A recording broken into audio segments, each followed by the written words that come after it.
Channel. मैं हूं आपकी फ्रेंड वर्षा। आज के इस वीडियो में हम बात करेंगे बीएड एंट्रेंस एग्जाम के लिए ऑफिस मैनेजमेंट के क्वेश्चंस की। चैप्टर वाइज क्वेश्चंस हम डिस्कस कर रहे हैं। तो आज का टॉपिक हमने लिया है ऑफिस मैनेजमेंट। स्टार्ट करते हैं वीडियो को। वीडियो आपको पसंद आए तो वीडियो को लाइक कीजिए, फ्रेंड्स या शेयर कीजिए, और किसी भी तरह की कोई भी क्वेरी हो तो प्लीज जरूर बताइएगा। तो स्टार्ट करते हैं। देखिए, ऑफिस मैनेजमेंट में कुछ ऐसे क्वेश्चंस हैं जिनके बेसिस पर आप उन कुछ क्वेश्चंस को पढ़ के ही पूरा एक ओवरऑल आइडिया लगा सकते हैं कि ऑफिस मैनेजमेंट क्या होता है। ठीक है, तो इन क्वेश्चंस के थ्रू हम वो सब समझेंगे। फर्स्ट क्वेश्चन है हमारा, the focal point of business is, यानी कि जो फोकल पॉइंट का मतलब होता है केंद्र बिंदु। जो फोकल पॉइंट है हमारे बिजनेस का वो क्या है? ऑफिस है, मैनेजर है, कंट्रोल है, या फिर बोर्ड ऑफ डायरेक्टर्स है? बताइए।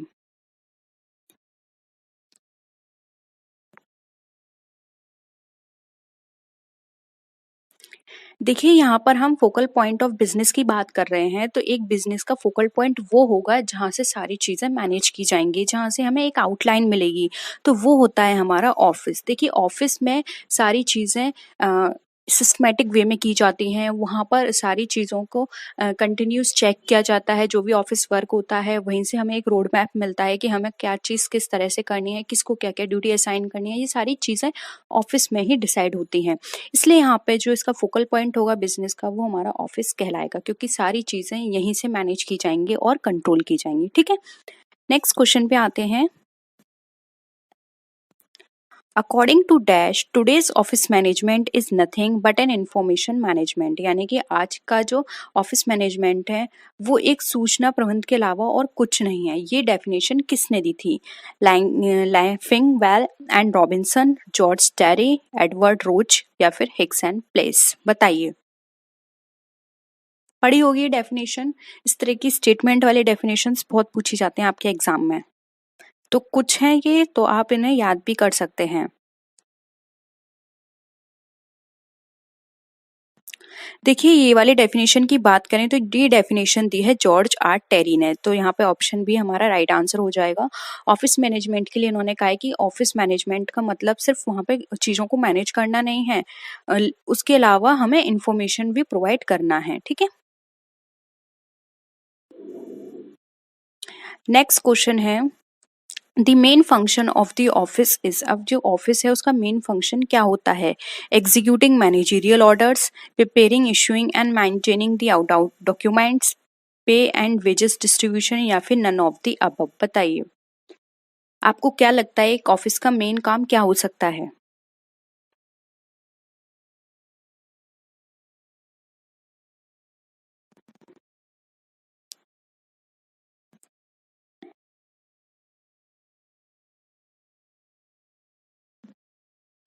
देखिए, एग्जीक्यूटिंग मैनेजरियल ऑर्डर्स ये ऑफिस का तो काम नहीं है। ये काम हम मैनेजमेंट से रिलेटेड बोल सकते हैं। ठीक है, यहाँ पर काम आएगा ऑफिस का preparing, using and maintaining the documents, यानी कि डॉक्यूमेंट्स को प्रिपेयर करना, किस तरह से यूज करना है, किस तरह से मेंटेनिंग करनी है उनकी, ये सारी चीजें ऑफिस वर्क के अंदर होंगी मेन। तो यहाँ पे ऑप्शन बी हमारा राइट आंसर हो जाएगा। पे एंड वेजेस डिस्ट्रीब्यूशन ये इसका पार्ट नहीं है। ये डिस्ट्रीब्यूशन डिपार्टमेंट का पार्ट है कि किसको कितना वेजेस देना है, किस हिसाब से देना है, कौन सा सिस्टम हमें फॉलो करना है। ठीक है, नेक्स्ट है, office function act as a dash of the entire organisation. एक ऑफिस फंक्शन जो होता है वो किस तरह पूरे ऑर्गेनाइजेशन के लिए काम करता है? लाइफ ब्लड की तरह, नर्व सेंटर, ब्रेन, या आइस?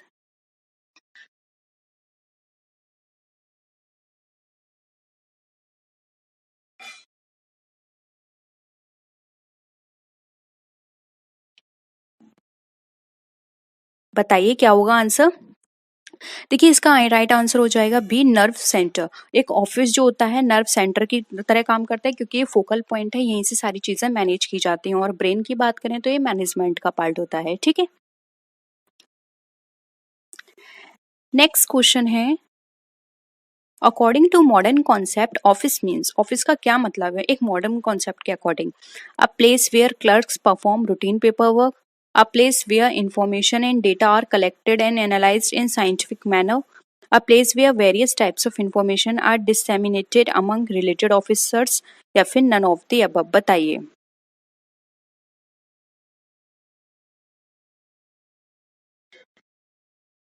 मॉडर्न कॉन्सेप्ट आपसे पूछा है यहाँ पर।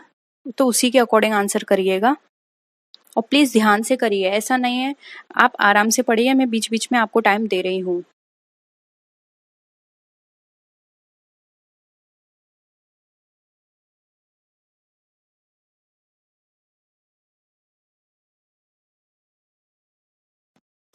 देखिए, इस मॉडर्न कॉन्सेप्ट की बात करें तो मॉडर्न कॉन्सेप्ट किस पे बेस्ड होता है? हमारा रैशनल एनालिसिस पे, हमारे कॉज एंड इफेक्ट रिलेशनशिप पे, सिस्टमैटिक मैनर पे, साइंटिफिक मेथड पे, इसलिए यहाँ पे ऑप्शन बी हमारा राइट आंसर हो जाएगा।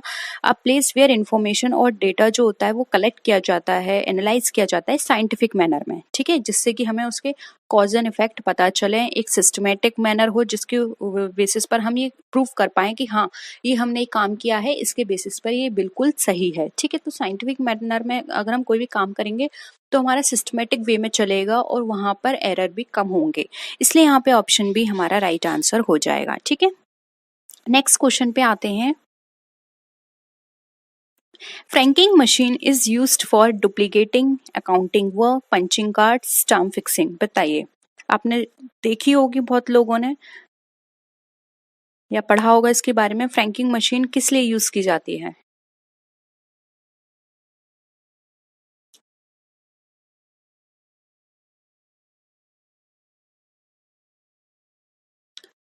देखिए, ऑफिस के अंदर बहुत सारे ऐसे काम होते हैं, बहुत सारे इतने पेपर वर्क होते हैं, क्यों डेली ट्रांजेक्शन्स में बहुत सारे पेपर वर्क यूज़ होते हैं और उन पेपर वर्क वो ऑथेंटिक है या नहीं, तो वहाँ पर कंपनी की एक मोहर लगती है, यानी कि स्टाम्प बोलते हैं, ठीक है? अब हर पेपर पे एक पर्सन स्टाम्प लगाएगा और स्टाम्प कोई ऐसा व्यक्ति नहीं लगाएगा, स्टाम्प कोई हमारा कंपनी का कोई अच्छा पर्सन या अच्छी पोस्ट पर होगा, सिर्फ वही पर्सन इसके लिए एलोकेट किया जाएगा। तो वहाँ पर अगर वो हर पेपर पे स्टाम्प लगाएगा तो बहुत टाइम वेस्ट होगा, क्योंकि बहुत सारी मात्रा में वो पेपर होते हैं। इसलिए वहाँ पर एक मशीन फिट की जाती है जिसके थ्रू पेपर पर इजीली और कम समय में ज़्यादा से ज़्यादा टाइम में हम स्टाम्प लगा सकें, तो उसको बोला जाता है फ्रैंकिंग मशीन। इसलिए यहाँ पे ऑप्शन डी राइट आंसर हो जाएगा। फ्रैंकिंग मशीन जो होती है वो स्टाम्प फिक्सिंग के लिए होती है, ठीक है? तो ऑप्शन डी यहाँ पे हमारा राइट आंसर है। नेक्स्ट क्वेश्चन है, which of the following is not a function of an office? अब इसमें से कौन सा ऑफिस का फंक्शन नहीं है? फर्स्ट है purchase of office furniture and machines, second है keep a check on the quality goods produced, third है हमारा arranging for meeting and conferences, and fourth है हमारा हैंडलिंग कम्युनिकेशन सिस्टम। बताइए, एक ऑफिस का क्या फंक्शन नहीं हो सकता? याद रखिए, इसमें नॉट पूछा है।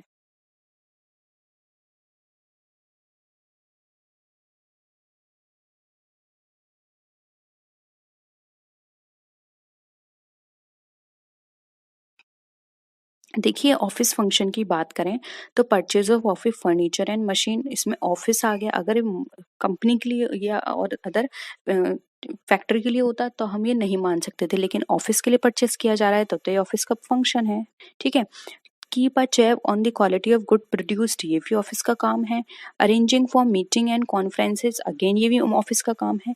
इसमें काम नहीं पूछा है तो ऑप्शन डी यहाँ पे हमारा राइट आंसर हो जाएगा। हैंडलिंग कम्युनिकेशन सिस्टम, ये ऑफिस का पार्ट नहीं होता है, ये हमारे जो कम्युनिकेशन डिपार्टमेंट है ये उसका काम होता है। यहाँ पर इनका काम ये नहीं है, इनका काम है सिर्फ मीटिंग अरेंज करना, जो भी पेपर्स आ रहे हैं उनको कंटिन्यूस चेक करना कि वो सही है या नहीं। ऑफिस से रिलेटेड कोई भी फर्नीचर परचेज किया जा रहा है तो उसको चेक करना, कितना फर्नीचर है या फिर कहाँ से कितना माल परचेज करना है, ये सारा काम ऑफिस का होता है, ठीक है? तो ऑप्शन डी यहाँ पे हमारा करेक्ट है। नेक्स्ट है, future challenges to office system consist. बताइए, क्या क्या फ्यूचर चैलेंजेस हैं? Increase in office machine, increase in size of the organisation and use of machines, legal challenges, या फिर ऑल ऑफ द अबव।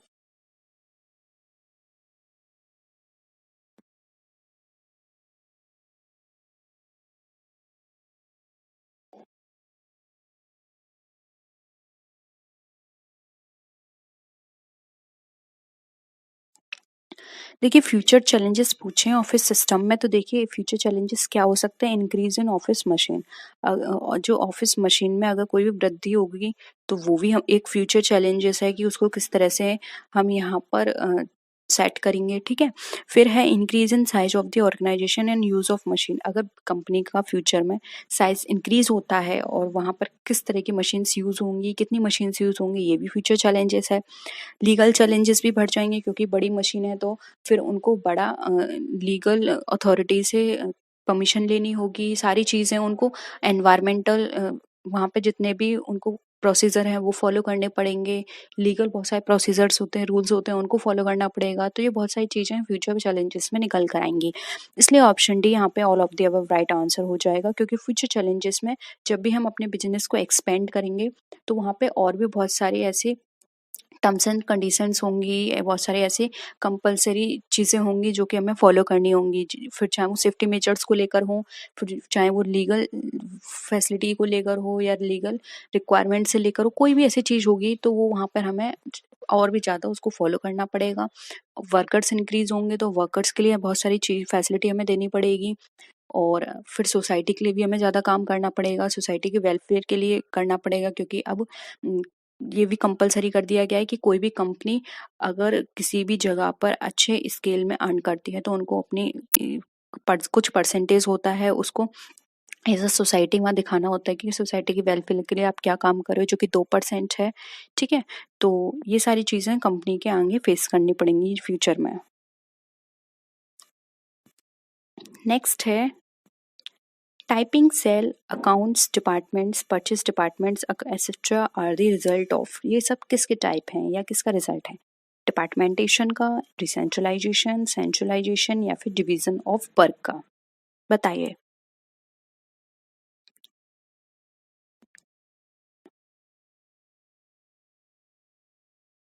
देखिए आप यहाँ पे इजीली समझ सकते हैं, यहाँ पे टाइपिंग सेल यानी कि अलग एक डिपार्टमेंट है, अकाउंटिंग डिपार्टमेंट की बात करें, परचेज डिपार्टमेंट की बात करें, तो यहाँ पर क्या है, हर चीज़ का आपने एक अलग डिपार्टमेंट बना दिया। तो ये सब रिजल्ट है हमारे डिपार्टमेंटेशन के, ठीक है। तो हर चीज़ का एक अलग डिपार्टमेंट है जो कि अपने जो भी उसका स्कोप है सिर्फ उसी के अंदर रह के वो काम करेगा, ठीक है। तो ऑप्शन ए यहाँ पे हमारा करेक्ट आंसर हो जाएगा। नेक्स्ट है O&M stands for office management, organization and methods, organizational meaning या फिर none of the above। Right answer हो जाएगा बी, ऑर्गेनाइजेशन एंड मेथड्स। देखिए इसका मतलब यहाँ पर ये होता है कि कंपनी के अंदर जो भी काम होंगे, जो भी पेपर वर्क होगा, उनको कंटिन्यूस चेक करना, इम्प्रूवमेंट के बारे में बात करना कि किस तरह से हम इम्प्रूव कर सकते हैं। तो ये सारी ओवरऑल चीज़ें ही हमारी office manage organisation and methods के अंदर आते हैं। इसलिए यहाँ पे ऑप्शन बी हमारा राइट आंसर हो जाएगा, ठीक है। नेक्स्ट है objectives of O&M is to eliminate and wastage, supervise workers, inspect various employees of the organization या फिर procure various essential inputs। बताइए क्या होगा objectives of O&M का? अभी मैंने आपको बताया था मीनिंग, तो उसके बेसिस पर भी आप ऑब्जेक्टिव बता सकते हैं।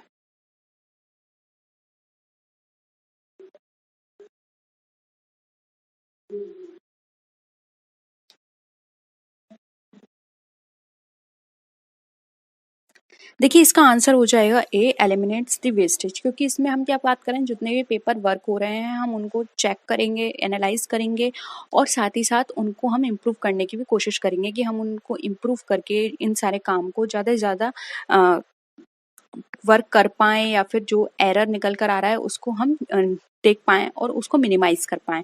तो ये सब किसका पार्ट में आ रहा है? एलिमिनेशन एंड वेस्टेज में आ रहा है, क्योंकि कम से कम वेस्ट हो हमारा, ठीक है। तो ऑप्शन ए यहाँ पे हमारा राइट आंसर हो जाएगा। नेक्स्ट क्वेश्चन है office manager is the person who helps in the establishment of an office, the pivot around which the office function revolves, both A and B या फिर none of the above. बताइए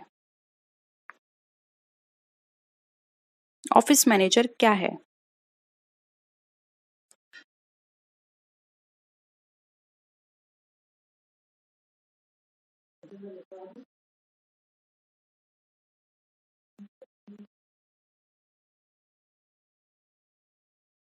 देखिए office manager की बात करें तो यहाँ पे ए नहीं होगा, क्योंकि इसको इसकी एस्टेब्लिशमेंट से कोई लेना देना नहीं है। ये सिर्फ एस्टेब्लिशमेंट के बाद जो वर्क होगा उसमें हेल्प करेगा, एस्टेब्लिशमेंट में कोई इसका रोल नहीं है इसका। इसलिए यहाँ पे ऑप्शन बी राइट आंसर हो जाएगा। The pivot around which the office functions revolves, यानी कि जिसके चारों ओर वह धुरी है जिसके चारों कार्यालय का कार्य घूमता है, यानी कि ये कार्यालय के सारे काम देखेगा, उसको चेक करेगा। सिर्फ इसका काम है कार्यालय से संबंधित, ठीक है, उसकी एस्टेब्लिशमेंट से इसका कोई लेना देना नहीं है। इसलिए ऑप्शन बी यहाँ पे हमारा राइट है।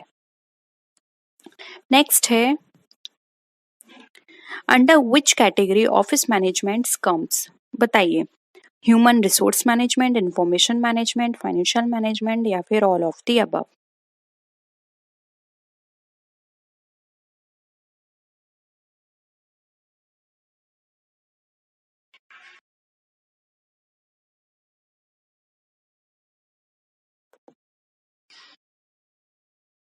देखिए ऑफिस मैनेजमेंट की बात की जा रही है तो ह्यूमन रिसोर्स मैनेजमेंट के अंदर भी एक ऑफिस होगा और उसका एक अलग से ऑफिस मैनेजमेंट वहाँ पे बनाया जाएगा। इंफॉर्मेशन मैनेजमेंट में भी एक पर्टिकुलर ऑफिस मैनेजमेंट होगा और फाइनेंशियल मैनेजमेंट में भी, यानी सब में एक ऑफिस होगा जिसके थ्रू ये काम करेंगे। इसलिए ऑप्शन डी हमारा राइट है। नेक्स्ट आइए, The function of officers include record keeping, system documentation, both A and B या फिर none of these, बताइए।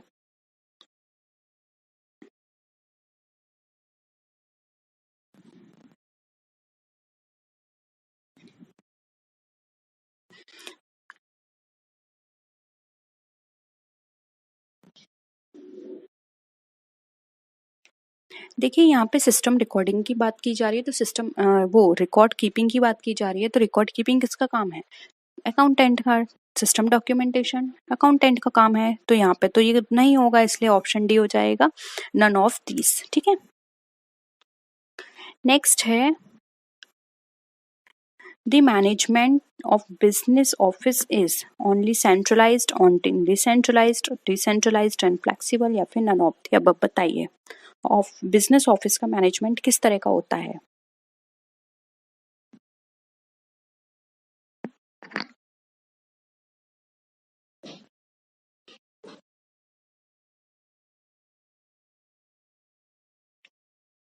देखिए यहाँ पे मैनेजमेंट की बात की जा रही है और बिजनेस ऑफिस के लिए, तो बिजनेस ऑफिस का काम क्या होता है? प्लानिंग करना, जो भी डिसीजन लिए जा रहे हैं, जो भी एक्टिविटी हो रही है उसको फर्दर लोगों को पास पहुंचाना या फिर फर्दर उसको कमांड देना अदर पर्सन को, यानी कि डिसेंट्रलाइज्ड हो गया। ये जो भी एक्टिविटी के ऊपर डिसीजन लेंगे या फिर कोई भी प्लानिंग करेंगे तो उसको अदर पर्सन को मूव करेंगे जिससे कि वो उसके अकॉर्डिंग काम कर पाए, ठीक है। यानी कि अगर पेपर वर्क दे रहे हैं ये या फिर किसी भी चीज के ऊपर इन्होंने किसी भी तरह का डिसीजन लिया है तो उस डिसीजन को इनके अंदर जो अदर वर्क पर्सन काम कर रहे हैं या डिपार्टमेंट्स जो हैं उनको बताएंगे कि इसके बेसिस पर वो काम करें। तो ये क्या हो गया, एक डिसेंट्रलाइज्ड फॉर्म हो गया जिसके बेसिस पर अदर पर्सन उस चीज को फॉलो करके वो सारी चीजें करेंगे। इसलिए यहाँ पे ऑप्शन बी हमारा राइट आंसर हो जाएगा, ठीक है। तो होप यहाँ पर आपको ये सारे क्वेश्चंस क्लियर हुए होंगे। ये ऑफिस मैनेजमेंट से संबंधित है सारे क्वेश्चंस। कोई भी डाउट हो प्लीज जरूर बता दीजिएगा कमेंट सेक्शन में। हम डाउट की जो हमारी 1 या 2 मिनट की वीडियो होती है हम उसके थ्रू आपको सारी चीजें समझा देंगे। आई थिंक वो एक सबसे बेटर वे है, आपको पूरी वीडियो नहीं देखनी पड़ेगी कि वो क्वेश्चंस कहाँ हैं, आप डायरेक्टली उस क्वेश्चन पे जाके देख सकते हैं, ठीक है। तो अगर वीडियो पसंद आए तो वीडियो को लाइक कीजिए, फ्रेंड्स से शेयर कीजिए। किसी भी तरह की कोई भी क्वेरी हो तो जरूर बताएगा। तो नेक्स्ट वीडियो में फिर मिलते हैं और विच वीडियोस के साथ, तब तक के लिए टेक केयर, बाय बाय।